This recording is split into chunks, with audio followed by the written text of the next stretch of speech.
विद्यार्थी मित्रांनो, सह्याद्री ट्युटोरियल्स मध्ये तुमचं स्वागत आहे. ईएमआय आणि एसी सर्किट टोटल 13 मार्काचा टॉपिक आहे, पण आम्ही कधीही केलेला नाहीये. अरे मग करा ना. काय करू हाच प्रश्न पडतोय. मग हे देतोय तेच प्रश्न करा ना. एवढ्या डेफिनेशन्स आहेत, नाही होणार माझ्याकडून. मग करू नकोस, राहू दे, सोडून दे, रडत बस. पण बाळांनो, डेफिनेशन खूप सोप्या आहेत बरं का. मला वेळ द्या. ओके, मी काय करणार तुम्हाला क्लिअरली सांगतो. लास्ट मोमेंटला लास्ट मोमेंटला ज्यांनी बाळांनी काहीच केलेलं नाहीये, पण आता निदान पास व्हायचंय आम्हाला, अशी जी मुलं आहेत ना, त्यांना ना लास्ट डेला मी व्हिडिओ प्रोव्हाईड करेन. पण बाळांनो, करायचं किती सोपं आहे ते बघा ना. बघा, इथं काय करायचं आहे, की डेफिनेशन्स आहेत. कुणाच्या? एक्सेल म्हणजे कोण रे? Inductive reactance. एक्सेल म्हणजे कोण आहे? इंडक्टिव्ह रिएक्टन्स म्हणजे resistance offered by inductor. resistance offered by capacitor, resistance, total resistance of a LCR circuit म्हणजे impedance. ओके, आता लक्ष द्या मी काय सांगतो ते. फेजर, ओके, त्याच्यानंतर वॉटलेस करंट. वॉटलेस म्हणजे पॉवर नाहीये ना. पेज नंबर सगळे लिहून दिलेत मी. काढा स्क्रीनशॉट, नाही वाचून दाखवतो तुम्हाला मी. कमी वेळेत तुम्हाला मला हा व्हिडिओ प्रोव्हाइड करायचा आहे. सगळं दिलंय. Q factor, acceptor circuit, ejector circuit, LC oscillation. पण जेव्हा एलसी ऑसिलेशन तुम्ही करताय ना बाळांनो, एलसी ऑसिलेशन, तेव्हा लक्षात ठेवायचं, हाफ एल आय स्क्वेअर म्हणजे energy stored in the inductor that equals to half CV square energy stored in the capacitor.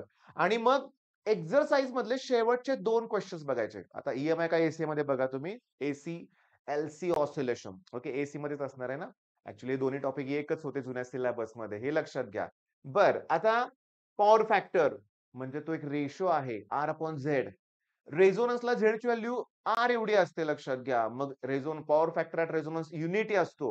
असे पॉइंट्स पण तिथे शोधा. Average value, RMS value, coefficient of coupling. इथं बघा, के ची व्हॅल्यू 1 असेल तर, के ची व्हॅल्यू 0.5 असेल तर, 0.5 बघा, 1 असेल तर परफेक्टली कपल्ड, बरोबर आहे ना. 0.5 पेक्षा जास्त असेल तर टाइटली कपल्ड, 0.5 पेक्षा कमी असेल तर लूजली कपल्ड. ओके, लक्ष द्या. ओके, बरं, आता सगळ्यात महत्वाचं म्हणजे काय बघा, डेफिनेशन झाल्या. जास्त नाही आहे डेफिनेशन. ओके, जास्त नाही तर समजून घ्या बरं का. डेफिनेशन बिलकुल जास्त नाही आहेत, होण्यासारख्या आहेत, काही प्रॉब्लेम नाही. Okay, next. आता नेक्स्ट क्वेश्चन मात्र मी तुम्हाला सांगतो, व्यवस्थित लक्ष द्या. ऍट एनी कॉस्ट ट्रान्सफॉर्मर करायचा आहे, कारण 2-3 पेपर मध्ये रिपीट झालेला आहे. 4 मार्काला, 5 पैकी 3 पेपर मध्ये हा कन्सेप्ट 4 मार्काला विचार असेल. ट्रान्सफॉर्मरची डायग्राम करा. प्रिन्सिपल आहे म्युच्युअल इंडक्शन, त्याचं वर्किंग, प्रायमरी कॉईल असते, सेकंडरी कॉईल असते, म्युच्युअल इंडक्शन मुळे त्याचं काम होतं, हे सगळं लक्षात ठेवा. Okay, Faraday's first law, second law, Lenz's law येणार परीक्षेत. Faraday's first law, second law आणि कुठला सांगा? Lenz's law. Okay, E equals to BLV, ह्याचं डेरिवेशन 269 पेज वर आहे. जमेल तर करा डेरिवेशन, नाही तरी पण पेज नंबर 286 काढा. चौथा क्वेश्चन बघा. त्यात बी ची व्हॅल्यू दिले. युनिट असतं टेस्ला. लेंथ मीटर मध्ये पाहिजे. वेलॉसिटी मीटर पर सेकंद मध्ये पाहिजे. प्रॉडक्ट फक्त करा, व्हॅल्यू मिळते. दोन्ही प्रॉब्लेम सॉल्व्ह करा. हे रोटेटिंग बार साठी आहे. Page number 270. थोडस इंटिग्रेशन आहे, पण पॉसिबल आहे. त्याच्यानंतर एसी जनरेटर, काल का परवाच मी एक्सप्लेन केला AC generator. Energy stored in the inductor 278 page वरती आहे. इंडक्टन्स ऑफ अ सोलेनॉइड, त्याचं एक डेरिवेशन आहे. राहू दे, नाही केलं तर काय प्रॉब्लेम नाहीये बरं का. होत असेल तर करा या स्टेजला. हे बघा, 2 कॉइल सिरीज मध्ये असतील तर ऍडिशन करायची सरळ सरळ. 10 आणि 20 पुस्तकातली एमसीक्यू बघा. ऍडिशन 30 मिली हेनरी येते. बरं, पॅरल असतील तर असं आहे. हा रेझिस्टन्स आणि रिएक्टन्सचा डिफरन्स पेज नंबर 294 वरती आहे. AC circuit with pure resistor, ह्यात ईएमएफ आणि करंट, ईएमएफ आणि करंट हे इन फेज असतात. फेज डिफरन्स नाही आहे. इंडक्टिव्ह मध्ये ईएमएफ लीड करतो करंटला. कॅपॅसिटिव्ह मध्ये, आता इंडक्टिव्ह मध्ये जर ईएमएफ लीड करत असेल तर कॅपॅसिटिव्ह मध्ये ईएमएफ लॅग करणार आहे करंटला. तुम्हाला तसं विचारतील, तुम्ही म्हणता ना की आम्हाला प्रश्नच कळत नाहीये, तर सांगतो. Show that in purely inductive circuit EMF leads current by pi by 2 किंवा current lags EMF by pi by 2 असं इथं विचारतील. इथं ईएमएफ लॅग करतोय, याचा अर्थ करंट लीड करतोय हे. ओके, हा डिफरन्स तर होऊ शकतोय ना. पॉवरच्या वगैरे, पॉवर इन, ह्या सगळं डेरिवेशन आहेत रे बाळांनो, खूप सोपे आहेत. Integration of sine square T जर आलं तर टी बाय 2 लिहून टाकायचं. Sine square omega T. आणि साइन कॉस असेल तर 0. उघडून बघा पुस्तकात. इंटिग्रेशन तर करायची गरजच नाहीये. बरं रेझोनन्स, सेरीज रेझोनन्स आणि पॅरलल रेझोनन्स. बाळांनो, मला तुम्हाला फक्त कॉन्फिडन्स द्यायचा आहे. माझं कामच तेवढं आहे. टॉपिक थोडा नाहीये, तर टॉपिक 13 मार्काचा आहे. का नाही का सोडायचा? पेपर बघूया ना आपण एखादा. आता मी तुम्हाला सांगतो मार्च 2022 चा पेपर फक्त बघूया आपण. एकच पेपर बरं का.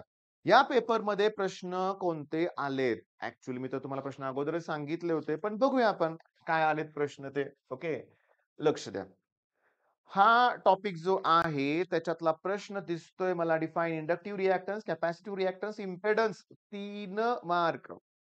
त्याच्यानंतर तुम्हाला सांगतो कॅल्क्युलेट रेझोनंट फ्रिक्वेन्सी. हे जे रेझोनन्स आहे ना बाळांनो, रेझोनन्स त्यात एक्सएल इक्वल्स टू एक्सी असतं आणि रेझोनंट फ्रिक्वेन्सीचा फॉर्म्युला असतो 1/2 पाय अंडर रूट एलसी.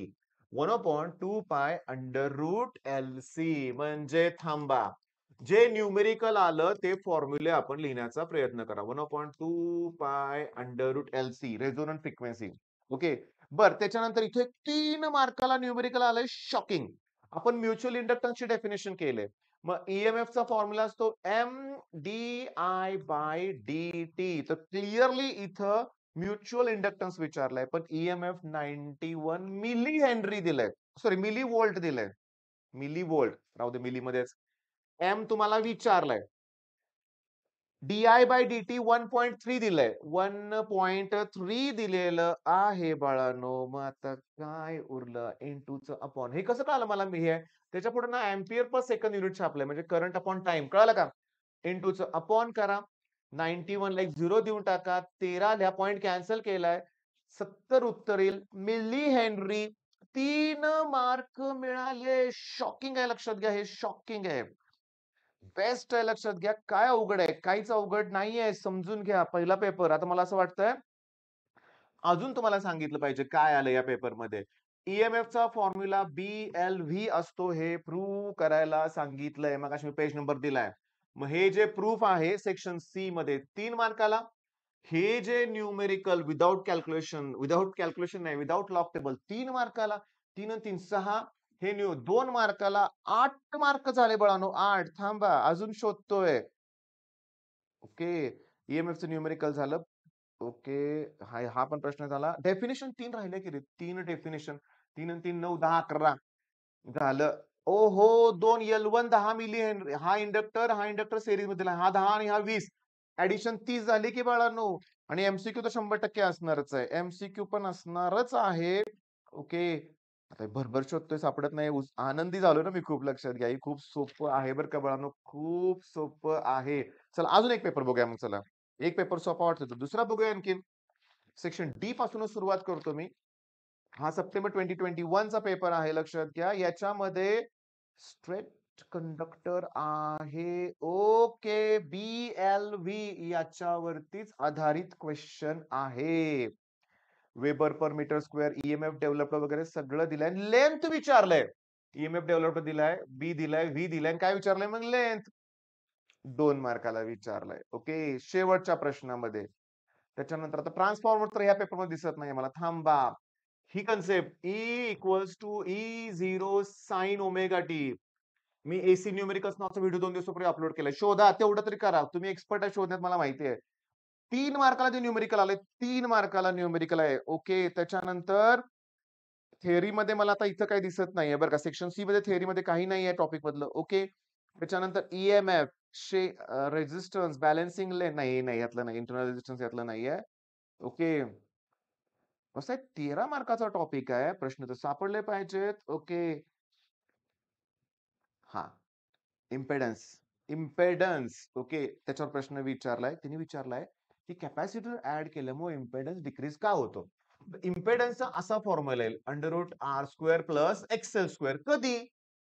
जर कॅपॅसिटर नसेल तर. पण जर कॅपॅसिटर ऍड केला तर we get R square plus XL minus XC bracket square. XL minus. मग मला सांगा इम्पेडन्स का डिक्रीज होतो कॅपॅसिटर ऍड केल्यामुळे. फॅरेडेज लॉ विचारले 2 मार्काला. फॅरेडेज आपण दिलेच की आयएमपी मध्ये. त्याच्या सोडून बाहेरचं काही येणार नाहीये. बरं ठीक आहे. काय होतं एक लास्टचा एक पेपर बघूया आपण.